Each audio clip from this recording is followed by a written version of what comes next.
Hello my dear friends, welcome to my YouTube channel. आज के इस क्लास में हम डिस्कस करेंगे 20 डेली यूज़ इंग्लिश वर्ड्स और उनकी हिंदी मतलब और कैसे हम उसको डे टू डे लाइफ में यूज़ कर सकते हैं, वो भी हम सीखेंगे। ये बहुत आम बोलचाल के वर्ड्स हैं, लेकिन आपको इसकी हिंदी पता होनी चाहिए।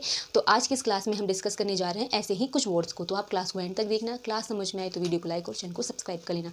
विदाउट वेस्टिंग टाइम अपनी क्लास को स्टार्ट करते हैं।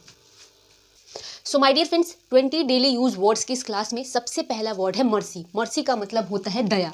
दया जिसको हम, अगर आप बोलो कोई एक अच्छे स्वभाव को दर्शाता है, मर्सी वर्ड कभी भी आए इसका मतलब दया होता है। और अगर मैं एक एग्जांपल से आपको समझाऊं, the girl bagged for mercy, यानी आपने यहाँ पर दो वर्ड देखा, एक तो यहाँ पर बेग्ड है और एक है मर्सी। कभी मर्सी वर्ड आए तो इसका मतलब क्या है?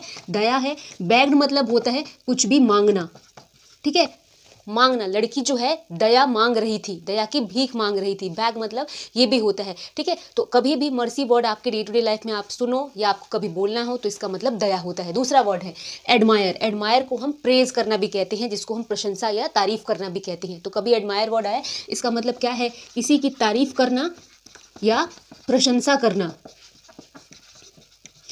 एग्जाम्पल है आई एडमायर हर, यानी मैंने उसकी तारीफ करी या उसको प्रेज करा, या जिसको हम प्रशंसा भी कहते हैं। तो एडमायर आ जाए, प्रेज आ जाए, आपको कभी बोलना हो तारीफ के लिए तो आप यूज कर सकते हो। तीसरा वर्ड है इंटेंड। इंटेंशन जिसने आपने सुना होगा, इंटेंशन वही है। इंटेंड मतलब इरादा, या जैसे होता है ना कि मेरा कोई किसी चीज को करने का जो इरादा होता है, क्या कोई वो होता है इंटेंशन जिसको हम बोले। तो कभी भी अगर ये आए, मकसद जिसको आप बोल सकते हो, इरादा। एग्जाम्पल समझिए, he did not intend to hurt anybody. Hurt मतलब होता है किसी को भी नुकसान या तकलीफ देना। उसका इरादा किसी को भी नुकसान देने का नहीं था, ठीक है। तो कभी भी इंटेंड वर्ड आए, इंटेंशन से आप याद रख लेना, किसी का भी इरादा। फिर है डिस्प्यूट।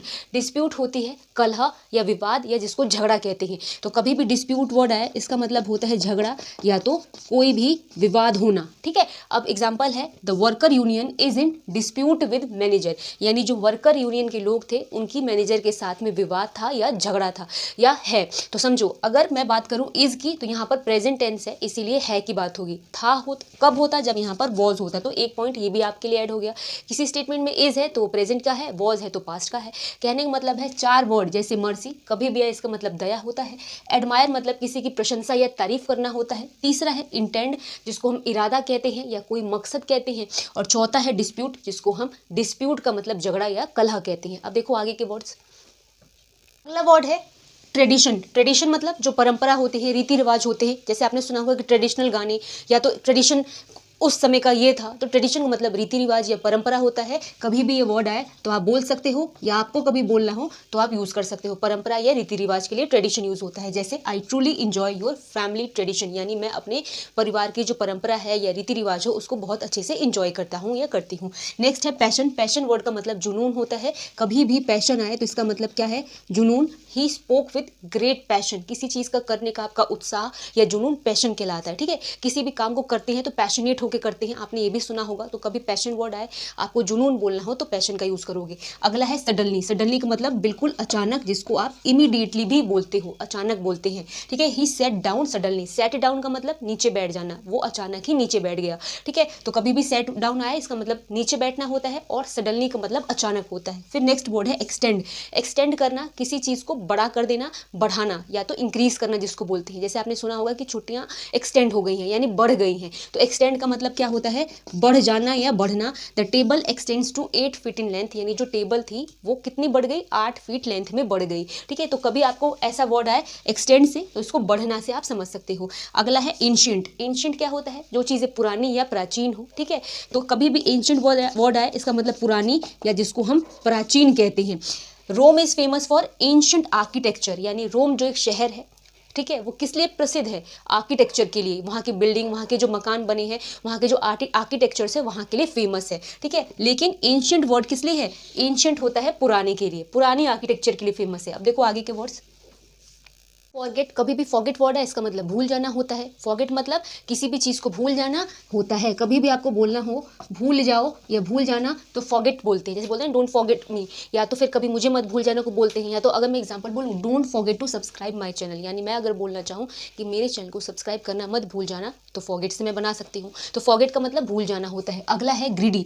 ग्रीडी का मतलब जो काफ़ी लालची हो उसके लिए यूज़ करते हैं, ठीक है। अगर लालची बोलना हो तो आप क्या बोलोगे? ग्रीडी। जैसे you are very very greedy, आपको किसी को बोलना है कि तुम बहुत लालची हो तो यू आर वेरी ग्रीडी। उसके बाद है टुगेदर, टुगेदर मतलब साथ में, टुगेदर का मतलब होता है साथ में। अगर मैं बोलूँ they want to the party together, वो पार्टी में साथ में जाना चाहते थे, तो टुगेदर वर्ड कभी भी आएगा, इसका मतलब साथ में है। अगर आपको बोलना हो साथ में तो टुगेदर बोल सकते हो। अगला है पोजेशन, पोजेशन का मतलब होता है जुलूस, ठीक है, जो जुलूस होता है उसको हम क्या कहते हैं, पोजेशन कहते हैं, प्रोसेशन कहते हैं, सॉरी प्रोसेशन। अब इसको मैं बोलूँ a parade is another kind of procession, यानी परेड जो होती है एक अलग तरीके की जुलूस है। तो अगर कभी भी प्रोसेशन आए इसका मतलब जुलूस होता है, बहुत ज़्यादा जो निकलते हैं संख्या में लोग नाचते गाते उसको कहते हैं। उसके बाद है प्रायोरिटी, प्रायोरिटी मतलब प्राथमिकता, यानी हम सबसे पहले इंपॉर्टेंस किसको दे रहे हैं, प्रायोरिटी का मतलब होता है प्राथमिकता।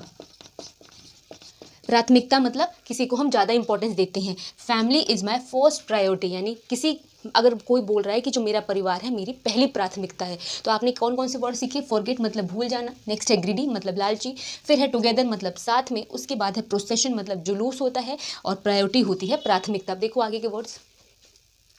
कन्फेस करना, कन्फेस करना मतलब किसी चीज़ को स्वीकार कर लेना। कभी भी कन्फेशन आए इसका मतलब स्वीकार कर लेना होता है, तो इसका मतलब है स्वीकार करना। एग्जाम्पल समझते हैं, the prisoner refuse to confess. अब इसमें 2-3 वर्ड है जो आपको समझ लेना है। प्रिजनर मतलब होता है जो कैदी होता है, जो होता है ना जो कारागार में बंद है, जो जिसने कोई गलती करा है, क्राइम करा है, वो प्रिजनर हो गया, जो कैदी हो गया। उसके बाद रिफ्यूज़ मतलब मना कर देना, जो कैदी है उसने कन्फेस नहीं करा, अस्वीकार कर दिया, मना कर दिया, यानी किसी भी अपने जुर्म को स्वीकार नहीं करा। उसके बाद है प्रिटेंड, प्रिटेंड का मतलब है ऐसा झूठा दिखावा करना। प्रिटेंड मतलब क्या होता है, दिखावा करना। जैसे दिया है, he is not really angry, he is just pretending, यानी वो असली में गुस्सा नहीं था, बस वो दिखावा कर रहा था। जस्ट मतलब होता है, एक तो होता है अभी, और या तो एक होता है फेयर के लिए, और प्रिटेंडिंग का मतलब बता दिया मैंने आपको, दिखावा करना। तो इसका मतलब क्या है, कभी भी प्रिटेंड वर्ड है इसका मतलब दिखावा करना होता है। नेक्स्ट वर्ड है डिस्क्रिमिनेट, डिस्क्रिमिनेट वर्ड का मतलब अंतर करना होता है। कभी भी डिस्क्रिमिनेट आए इसका मतलब अंतर करना है, यानी जिसको आप भेदभाव करना कहते हैं, ठीक है। He discriminate her because of her colour, यानी वो उसके साथ भेदभाव करता है क्योंकि उसके रंग के ऊपर, कई लोग गोरे होते हैं, कई लोग काले होते हैं, तो जो भेदभाव हो रहा है उसके कलर के वजह से हो रहा है। तो डिस्क्रिमिनेट का मतलब भेदभाव या अंतर करना। नेक्स्ट है सर्टेनली, सर्टेनली मतलब जो चीज़ें निश्चित हो, यानी जो चीज़ें होना तय हो, निश्चित हो, वो सर्टेनली में आता है। जैसे it will certainly rain tomorrow, यानी विल यूज़ हुआ है, यानी जो फ्यूचर की बात कर रहा है, यानी कल जरूर बारिश होगी, ठीक है। तो कभी भी सर्टेनली वर्ड आए इसका मतलब निश्चित या श्योर जो चीज़ है उसके लिए। नेक्स्ट है इनोसेंट, इनोसेंट का मतलब बहुत ही ज़्यादा जो निर्दोष हो या फिर भोला भाला हो उसके लिए करते हैं। इनोसेंट का मतलब निर्दोष होना होता है। Example, Sita is very innocent, जो सीता है वो बहुत भोली भाली या निर्दोष है, ठीक है। अब देखो आगे का वर्ड। अब देखो अगला वर्ड है टाइनी। कभी भी टाइनी वर्ड आए इसका मतलब होता है बहुत छोटा, या जिसको हम वेरी स्मॉल कहते हैं। जैसे ant is a tiny creature, ant क्या होती है, चींटी, वो बहुत छोटी होती है। क्रिएचर मतलब कोई ऐसी प्रजाति या फिर ऐसे कोई प्राणी, ठीक है, कोई भी ऐसा प्राणी या जिसको आप प्रजाति भी कहते हैं। तो 2 वर्ड यहाँ पे आपने और देख लिए, टाइनी और क्रिएचर। तो कभी भी टाइनी वर्ड है इसका मतलब बहुत छोटा होता है। सो माय डियर फ्रेंड्स, ये क्लास मेरी यहाँ पे फिनिश हो रही है, और भी ऐसी क्लासेस आती रहेंगी। आपको क्लास समझ में आई हो, अच्छी लगी हो तो प्लीज़ वीडियो को लाइक और चैनल को सब्सक्राइब कर लेना। मिलेंगे नेक्स्ट क्लास में, तब तक के लिए थैंक्स फॉर वॉचिंग।